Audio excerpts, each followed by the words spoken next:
नाजरीन अस्सलाम वालेकुम। इनसाइड न्यूज़ के नए प्रोग्राम के साथ मैं हूं इब्राहिम राजा और आज हम आपको बताएंगे कि मोटरवे केस में 4 मोबाइल नंबरों का नया और हैरानकुन मामला क्या है, ओकाड़ा में खुफिया ठिकाने पर क्या हुआ था और एक नए खत का नया तनाज़ा क्या है। अगर आप इस खबर की तफसील जानना चाहते हैं और आने वाले दिनों में भी अहम मामलात से आगाह रहना चाहते हैं तो हमारे चैनल को सब्सक्राइब कीजिए। और अब बात करते हैं आज के मौजू पर, यानी 4 मोबाइल नंबरों के मुतल्लिक क्या नए इंकशाफात किए गए हैं और एक नए खत का नया तनाज़ा क्या है। आपको इस मामले से जुड़े 2 वाक़यात और उनकी हैरानकुन तफसीलात बताते हैं ताकि आप कड़ियों से कड़ियां जोड़कर इस मामले को आसानी से समझ सकें। तो सबसे पहले आपको बताएं कि मोटरवे केस के मामले पर एक इंतहाई अहम इजलास हुआ। इस इजलास में CCPO लाहौर भी शरीक थे।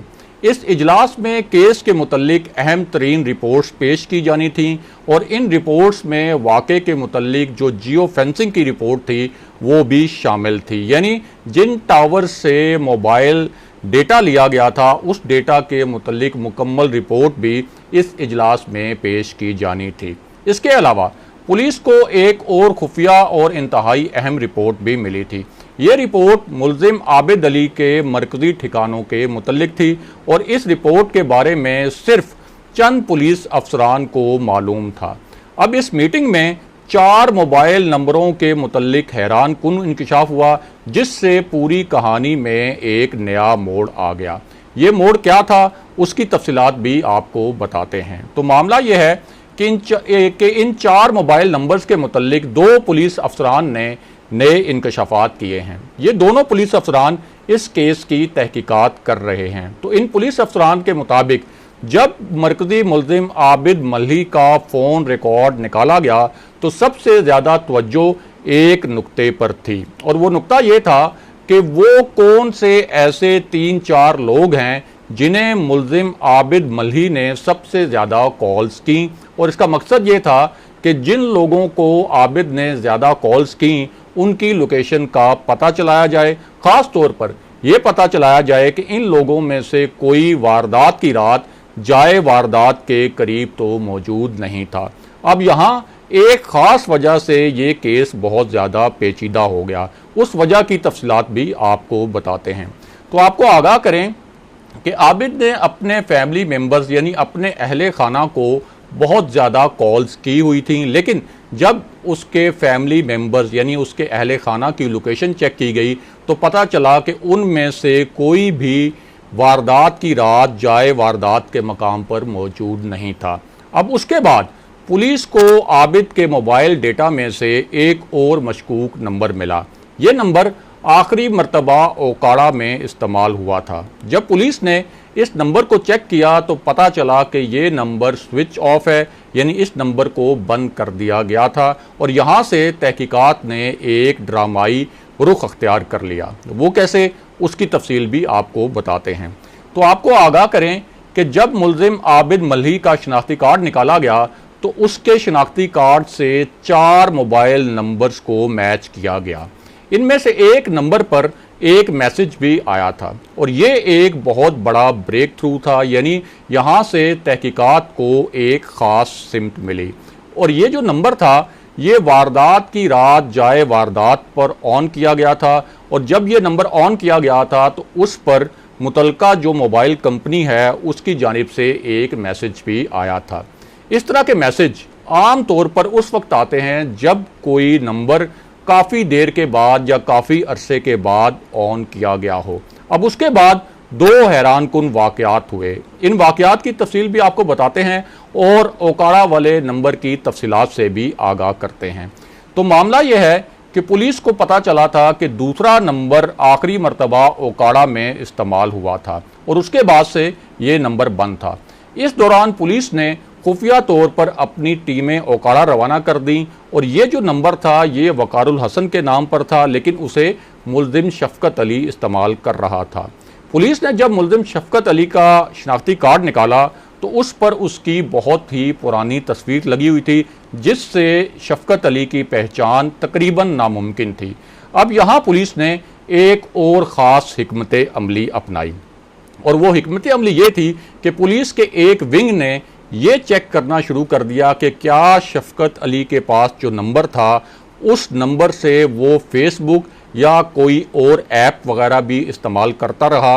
और इस दौरान एक बड़ा इंकशाफ हो गया, और वो इंकशाफ ये था कि मुलजिम शफकत अली फेसबुक भी इस्तेमाल करता रहा था, और फेसबुक पर उसकी ताज़ा तस्वीर भी मौजूद थीं, और उस वक्त तक मुलजिम ने ये अकाउंट डिलीट भी नहीं किया था और ना ही अपनी तस्वीरें डिलीट की थीं या छुपाई थीं।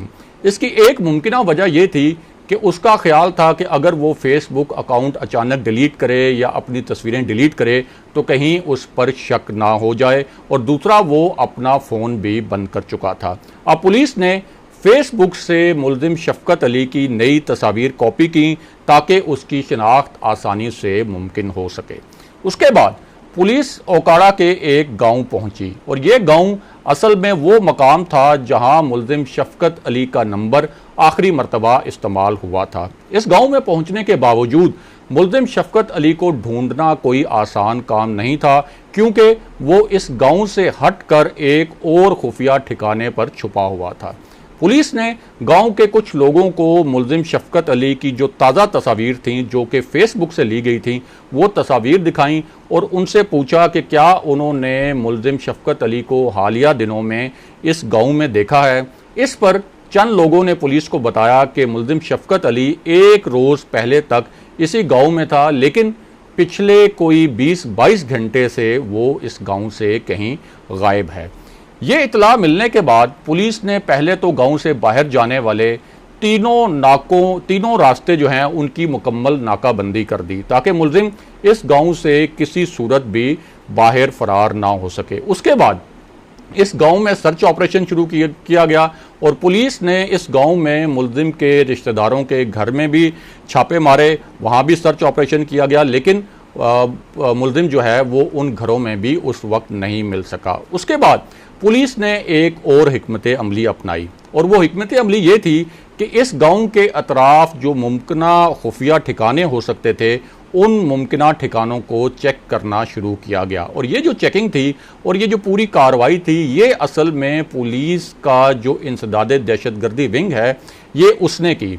अब इस सर्च ऑपरेशन के दौरान पुलिस ने एक ठिकाने पर छापा मारा तो मुलजिम शफकत वहाँ मौजूद था और उसे वहाँ से गिरफ्तार कर लिया गया। लेकिन दूसरी जानिब जो दो पुलिस अफसरान हैं जो इस केस की तहकीकात कर रहे हैं उन्होंने इसी केस के जो दूसरा मुलजिम है आबिद मल्ही उसके मुतल्लिक भी कुछ अहम इंकशाफात किए हैं। ये इंकशाफात आबिद मल्ही को गिरफ्तार करने की कोशिशों और उसके फरार के मुतल्लिक हैं। आपको आगाह करें कि मुलजिम आबिद की गिरफ्तारी के लिए पुलिस की 25 टीमें बनाई गई थीं और उसकी गिरफ्तारी के लिए 160 छापे मारे जा चुके हैं। इसके अलावा आबिद की गिरफ्तारी के लिए 40 खामोश नौयत के सर्च ऑपरेशंस भी किए गए हैं। अब इस पूरी सूरत हाल में इन दो पुलिस अफसरान का कहना है कि पिछले 2 हफ्तों में पुलिस आबिद मल्ही के करीब पहुंचने में कामयाब हो गई थी। उन्होंने अरब न्यूज़ को बताया कि गुज़िश्ता 2 हफ्ते में कम से कम 2 मौके ऐसे आए जब पुलिस आबिद की गिरफ्तारी के बहुत करीब थी, लेकिन उसके बावजूद वो गिरफ्तार ना हो सका। और अब पुलिस का कहना है कि ऐसा लगता है कि मुलजिम आबिद किसी एक ही ठिकाने पर छुप गया है और वो अब उस ठिकाने से बाहर नहीं निकल रहा। पुलिस के मुताबिक चूंकि अब उसकी तस्वीर वायरल हो चुकी है इसलिए कोई भी उसको पनाह देने का रिस्क नहीं लेगा। दूसरी जानिब आपको इस मामले से जुड़े एक नए सरकारी खत या मरासले के मामले से आगाह करते हैं जिस पर एक नया तनाज़ा खड़ा हुआ है। तो आपको आगाह करें कि मोटरवे वारदात के बाद आईजी पंजाब ने सीसीपीओ लाहौर को एक सरकारी खत या एक सरकारी मरासला भेजा। इस मरासले में सीसीपीओ से कहा गया कि लाहौर सियालकोट मोटरवे पर पुलिस एहलकारों की गश्त का इंतज़ाम किया जाए। अब इस पर सीसीपीओ लाहौर ने क्या जवाबी मरासला लिखा और इस मरासले में किस किस्म के इंकशाफात किए, तो आपको बताएं कि सीसीपीओ ने इस मरासले में बताया कि लाहौर पुलिस को पहले ही 4056 पुलिस एहलकारों की कमी का सामना है। इनमें 226 सब इंस्पेक्टर्स, 175 एएसआई, 168 हेड कांस्टेबल्स और 3487 कांस्टेबल्स शामिल हैं। इस सूरत हाल के तनाजुर में सीसीपीओ ने आईजी पंजाब को ये जवाब दिया कि वो लाहौर सियालकोट मोटरवे पर पेट्रोलिंग के लिए पुलिस एहलकार तैनात नहीं कर सकते। आज के प्रोग्राम के लिए बस इतना ही। अगले प्रोग्राम तक के लिए खुदा हाफिज।